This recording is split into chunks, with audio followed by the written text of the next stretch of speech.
Good morning, Glenwood family. This is Principal Campshort welcoming you to our 6th week of school.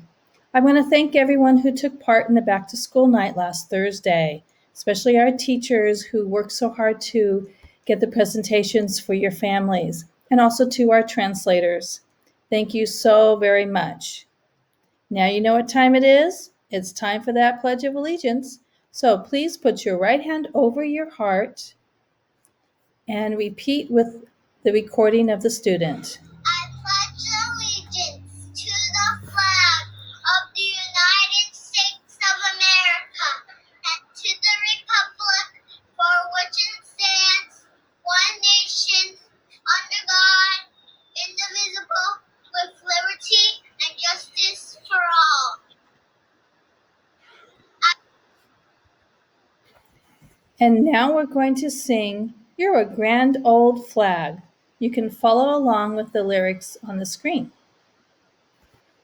You're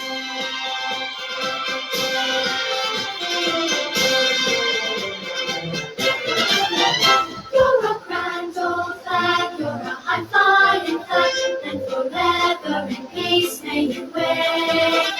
You're the emblem of the land I love, the home of the free and the brave. Every heart beats true under red, white, and blue, where there's never a post or brag. But should old acquaintance be forgot, keep your eye on the grand old flag. You're a grand old flag, you're a high-flying flag, and forever in peace may you wave. You're the emblem of the land I love, the home of the free and the brave. Every heart beats true under red, white, and blue, where there's never a boast or brag. Should all the acquaintance be forgot, keep your eye on the grand old flag.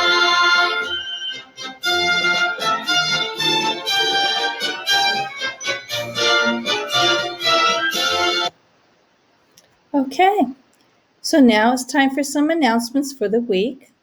Today, students, your after-school enrichment classes begin. I hope you signed up for them because it's going to be kind of fun. Remember, on Wednesday is College Day. Some of our teachers have already been wearing their college t-shirts on Wednesday, so please do so. I'm going to be wearing something from UCLA on Wednesday.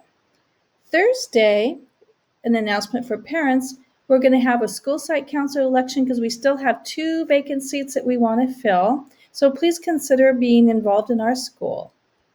Friday is Spirit Day, so please, students who might have a Glenwood t-shirt, please wear that. If not, just wear Glenwood blue. That works. Also, parents, at 3 o'clock, we have a coffee with the principal. We're going to be telling you how to get on and sign up for the parent portal. And if there's time, we'll talk about digital citizenship. And next Monday, September 28th, there's no school. I know you're disappointed about that. So now let's do some mindful breathing because remember, it's Mindful Monday. When the fish goes up, breathe in. When the fish goes down, breathe out. We're going to do 1 minute's worth of breathing.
That minute went fast, didn't it?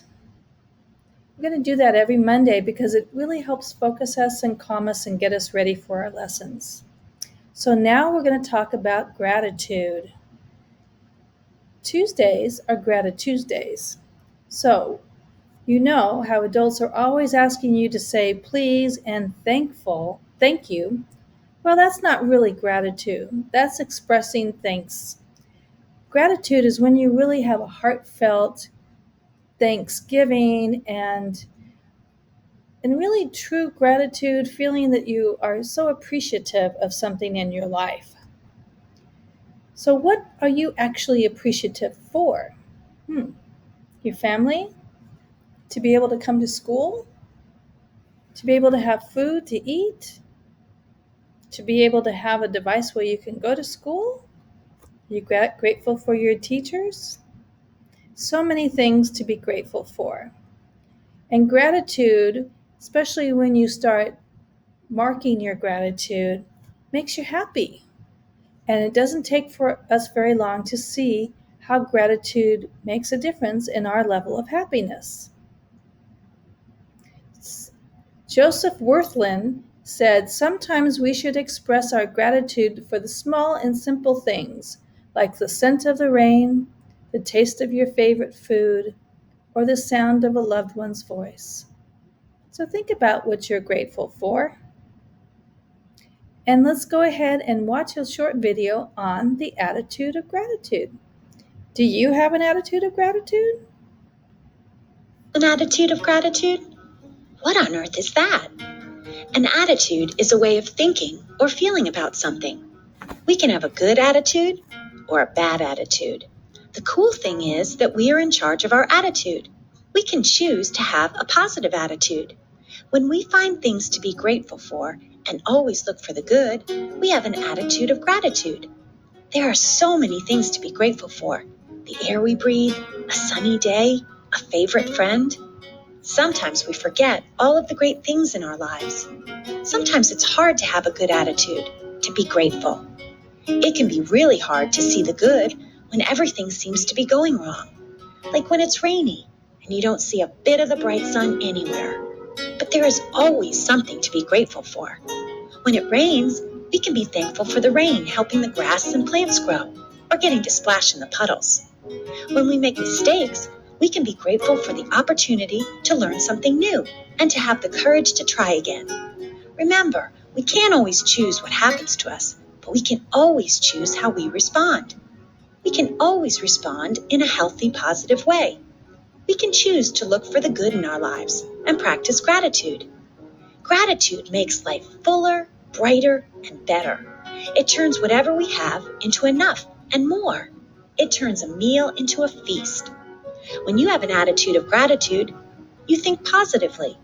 When you think in this way, it will change the way you feel. Positive, grateful thinking makes you feel good and happy. Remember, you get to choose your thoughts. Isn't it amazing that you can choose what you think and how you feel? The more you think good thoughts, the easier it is to do. We have to work out our gratitude muscle and make it bigger and stronger. So what do you say? Are you ready to have an attitude of gratitude? What are you thankful for? Starting today, let's be grateful, thinking good thoughts and feeling happy. Okay, so one of my favorite stories that shows us an example of gratitude is The Giving Tree by Shel Silverstein. Let's go ahead and listen to it. Let's read a story about a gratitude. The Giving Tree by Shel Silverstein. Once there was a tree, and she loved a little boy. And every day the boy would come, and he would gather her leaves and make them into crowns and play king of the forest. He would climb up her trunk and swing from her branches. And they would play hide and go seek. and when he was tired, he would sleep in her shade.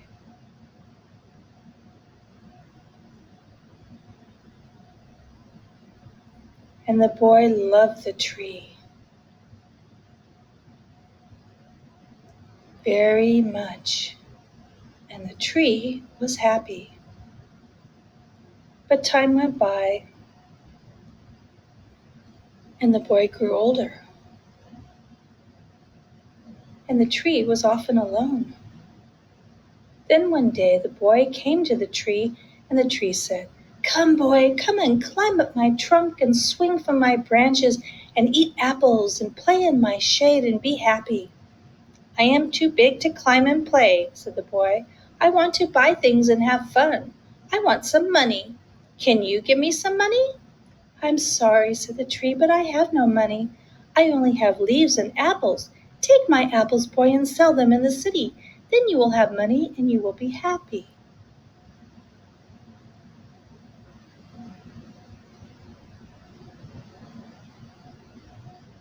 And so the boy climbed up the tree and gathered her apples and carried them away, and the tree was happy.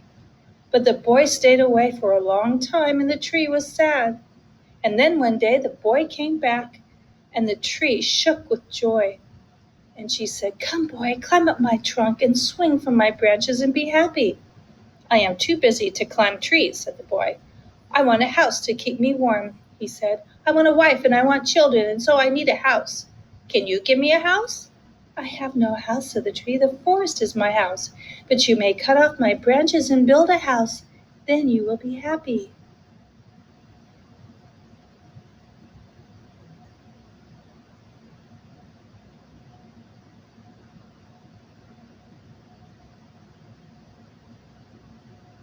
So the boy cut off her branches and carried them away to build his house. And the tree was happy.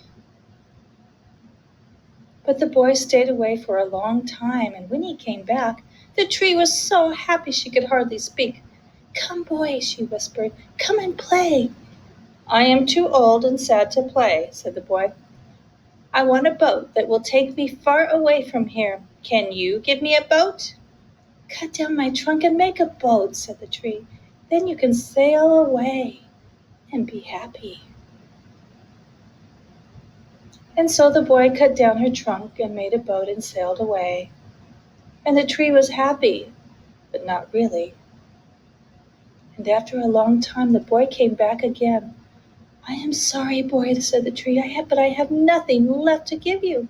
My apples are gone." "My teeth are too weak for apples," said the boy. "My branches are gone," said the tree. "You cannot swing on them." "I am too old to swing on branches," said the boy. "My trunk is gone," said the tree. "You cannot climb." "I am too tired to climb," said the boy. I am so sorry," said the tree. "I wish that I could give you something, but I have nothing left. I am just an old stump. I am sorry." "I don't need much now," said the boy. "Just a quiet place to sit and rest. I am very tired." "Well," said the tree, straightening herself up as much as she could, "well, an old stump is good for sitting and resting. Come, boy, sit and rest. Sit down and rest." And the boy did so, and the tree was happy. The end.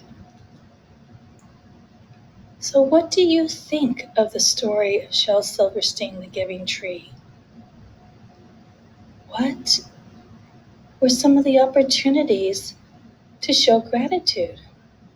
Did the tree show gratitude? Did the boy show gratitude? Did the boy miss opportunities to show gratitude? Go ahead and draw a picture of some of the times that the tree showed gratitude and that the boy could have shown gratitude. Thank you. I hope you liked that story. So what I want you to do is think about it, and later maybe you'll have an opportunity to share with your classmates. When was gratitude shown in the story? Which character showed gratitude? How was gratitude shown and when? And what could one of the characters have said or done? So thinking about what you're grateful for,